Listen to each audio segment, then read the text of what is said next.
Hello all, welcome back for another video of Service Reset My Car. Today I'm going to show you how you can get rid of this indicator, the TPMS or the TPWS, tire pressure warning system is it called in the Toyota language, and I'm going to show you how you can get rid of it. Before we start, I want to mention our YouTube channel is Service Reset My Car. We'd appreciate it if you subscribe to our channel, give us more support by liking our videos. Any questions, any comments, use the comment area and I get back to you as soon as possible. Okay, let's start. When we start the car, you'll see this sign. This sign shows up when you have a flat tire or you change your tires and you have to reset that. I had to search for myself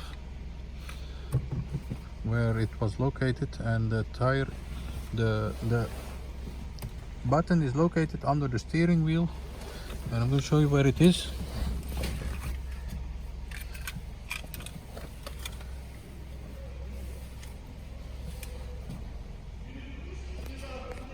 You have to go under the steering wheel, over here, and there is this button.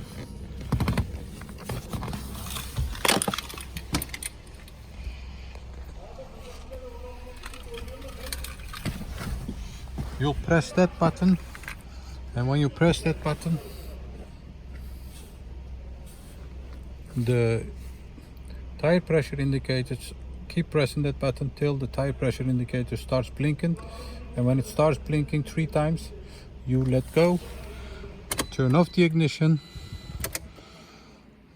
and start the car to check if the warning is gone. And as you can see, the warning has disappeared. So if you find that button under the steering wheel, it's easy to reset it. I hope you enjoyed it, and I hope you liked the video, and I hope to see you next time with another video. Stay safe, take care, bye bye.